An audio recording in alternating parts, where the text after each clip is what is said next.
Uje pun dikenal sebagai sosok suami yang setia, tidak tergoda dengan poligami, bahkan hingga wafat pun sosoknya masih tetap dikagumi dan menjadi panutan umat. Tak heran bila sang istri, Umi Pipi, hingga kini memiliki kesan yang begitu mendalam atas sang suami. Momen-momen tertentu yang saat misalkan pas event ini kita ada pertemuan pertama saya sama Ustadz, itu kita selalu yuk kita kembali kita ke sana lagi, kayak misalkan saya pertama kali ketemu sama Ustadz kan.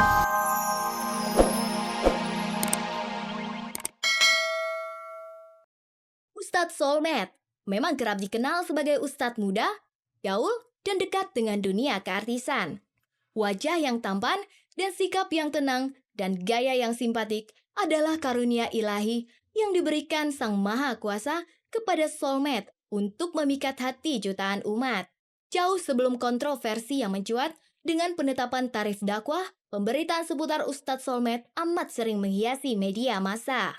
Mulai dari salah satu ormas Islam berseteruan dengan mantan istri, kolektor mobil mewah, hingga sempat dikabarkan dengan penyanyi papan atas Syahrini. Dan akhir-akhir ini, Solmed memilih untuk tidak banyak bicara dan menjadi Mr. No Comment. Di tengah sejumlah permasalahan yang dihadapi, sang istri Aprilia Jasmine selalu setia mendampingi dan memberikan support sebagai tanda cinta kepada sang suami. Ustadz Solmed adalah salah satu dari sekian banyak ustadz kondang yang dekat dengan dunia selebritas. Masih ada sederet nama ustadz kondang yang kerap mondar-mandir melintas di layar kaca. Salah satunya, terdapat nama Ustadz Yusuf Mansur. Ustadz Yusuf Mansur selama ini terkenal dengan tausiah tentang kekuatan sedekah. Penampilannya yang tampan, dengan pembawaan yang tenang dan kalem, dengan mudah menggugah hati saat tampil dalam memberikan tausiahnya. Namun demikian, nama Yusuf Mansur beberapa waktu lalu sempat terkait masalah sedekah yang dananya digunakan untuk investasi. Inilah yang kemudian sempat menimbulkan polemik, di mana dana yang dikumpulkan dari umat untuk sedekah kemudian dikelola dalam investasi. Semua itu kemudian berhasil ditepis oleh Ustadz Yusuf Mansur. Walaupun ada investasi, investasinya tidaklah fiktif belaka. Sebuah hotel di kawasan barat Jakarta sudah diakuisisi untuk keperluan jemaah yang hendak berangkat umroh. Nama YM, sebutan akrab bagi Yusuf Mansur, juga pernah dicatat dalam sebuah brosur berkedok program sedekah. Jauh sebelumnya, namanya juga pernah dilaporkan seorang ibu lantaran dijanjikan akan mendapat imbalan 1 miliar rupiah bila sang ibu mau meminjamkan sertifikat rumahnya. Namun demikian, hingga saat ini, semua itu tidak menimbulkan kontroversi yang berkepanjangan. Bahkan Menteri Dahlan Iskan turut memberikan pendapat bahwa apa yang dilakukan oleh Ustadz Yusuf Mansur bukanlah penipuan. Pak Dahlan Iskan malah membantu saya kok. Dia membantu saya, dia memberikan saya masukan. Beliau juga mengarahkan saya untuk supaya menuju kepada yang lebih baik. Dan kalau bisa karena dana umat harus ditaruh di tempat-tempat yang bukan cuma prudent, safety, tapi juga dia menguntungkan untuk kemudian ada di track yang benar. Ya waktu itu saya sarankan, saya kan baru tahu belakangan kalau beliau membuat usaha patungan itu. Nah nggak ada yang salah, ini beda dengan yang investasi bodong itu. Saya mengusulkan dibentuk yang disebut public non-listed company. Jadi perusahaan publik tetapi tidak masuk ke bursa saham.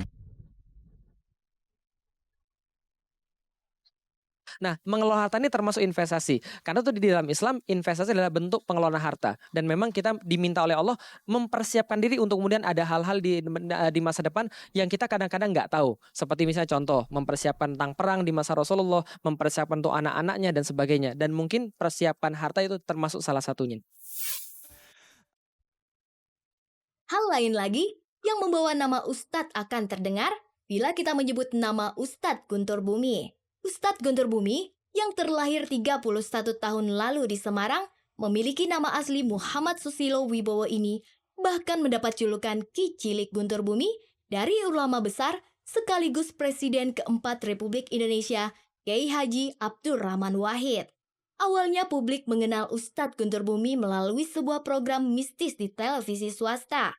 Setelah masuk di jagat hiburan layar kaca, sejumlah polemik di masyarakat sempat beredar lantaran Ustadz Guntur Bumi dianggap mempercayai hal-hal mistis dalam mengejar makhluk gaib. Namanya semakin terseret ke ranah selebritas setelah Ustadz Guntur Bumi menikah dengan artis Puput Melati.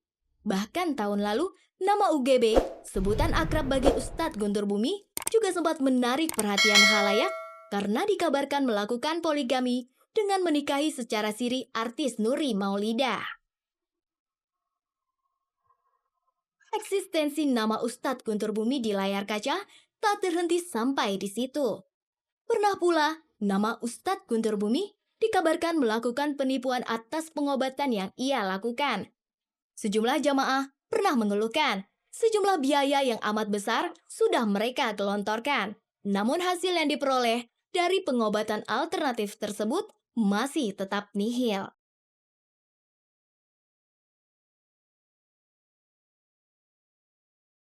Lebih dari 100 hari sudah Ustadz dengan nama yang begitu besar, Jeffrey Al-Bukhari pergi menghadap Sang Khalik untuk selama-lamanya. Namun hingga hari ini pula, dan entah sampai kapan, pusara makamnya akan terus ramai dikunjungi sejumlah umat yang ingin memanjatkan doa bagi almarhum Ustadz Jeffrey. Sepanjang hidupnya, UJ dikenal sebagai Ustadz gaul yang dekat dengan umatnya. Tak pernah ada kontroversi yang ditimbulkan di layar kaca atas pemberitaannya. Yang pasti uji orang baik, orang baik, insya Allah ditempatkan di sisi Allah dengan baik juga. Ini jenis meninggal yang baik gitu menurut saya sih, di hari baik, di malam yang baik, di waktu yang baik gitu, hari Jumat. Udah gitu. Ini kalau misalnya di Arab, di Mekah ini yang doain mungkin satu kota Mekah ini. Untuk sekarang ini sepertinya yang seperti Uji belum ada. UJ pun dikenal sebagai sosok suami yang setia, tidak tergoda dengan poligami, bahkan hingga wafat pun sosoknya masih tetap dikagumi dan menjadi panutan umat.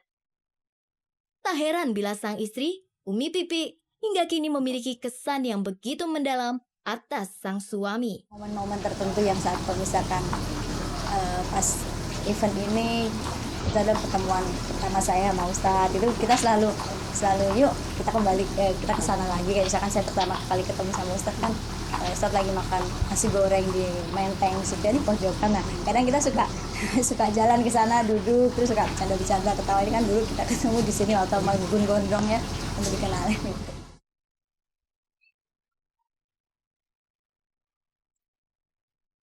Sepeninggal almarhum Ustadz Jeffrey Al-Bukhari, yang notabene dikatakan takkan tergantikan sosoknya, dunia Ustadz gaul tidak terhenti sampai di situ. Masih ada sosok Ustadz muda yang berkesan gaul dan cukup menyejukkan hati saat bertausiah ataupun muhasabah. Nama-nama Ustadz yang sudah tak asing seperti Ustadz Somad, Ustadz Yusuf Mansur, Ustadz Guntur Bumi, Ustadz Al-Habsyi, Ustadz Zaki Mirza, serta sederet nama Ustadz lainnya terus menghiasi dunia dakwah sekaligus hiburan tanah air. Dan kini sederet nama baru pun turut ambil bagian dari Ustadz gaul di negeri ini. Sebut saja nama-nama seperti Ustadz Riza Muhammad, Ustadz Aswan Faisal, atau Ustadz Felix Yao, yang perlahan-lahan mulai eksis meraih simpati umat dalam bertausiah.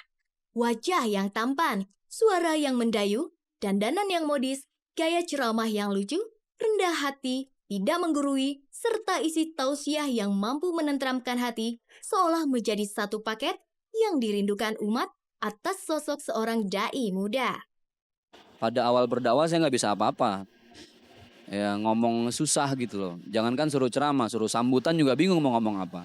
Memang ini adalah corak tersendiri nih dalam dunia dakwah. Dakwah tidak sekedar dakwah, tidak hanya ceramah, tapi menyampaikan nilai-nilai kebaikan lewat acting, kemudian lewat skenario, lewat komedi dan sebagainya. Saya rasa ini jadi satu hal yang memang kita harus menjadi bagian dari itu. Bagaimana nilai-nilai kebaikan, perintah-perintah Allah, sunnah-sunnah Rasul, itu disampaikan dalam frame yang ringan. Ustadz Felix Yao adalah sosok ustadz baru yang mencoba untuk mengukuhkan eksistensinya di hati jutaan umat. Sebagai seorang mualaf, Felix Xiao seolah terpanggil untuk berbagi dalam syiar atas apa yang telah ia temukan dalam Islam dan Al-Quran, termasuk perjuangan panjangnya dalam menjadi seorang Islam.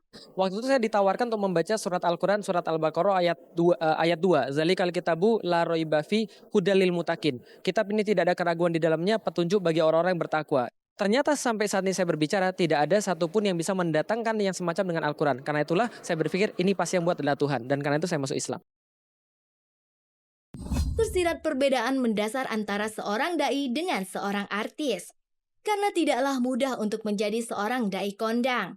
Perilaku yang santun, mampu mengontrol emosi, menahan diri, dan tidak memandang sesuatu dari hal-hal yang bersifat duniawi adalah bahtera perjalanan sosok dai besar sebagai cikal bakal ulama besar.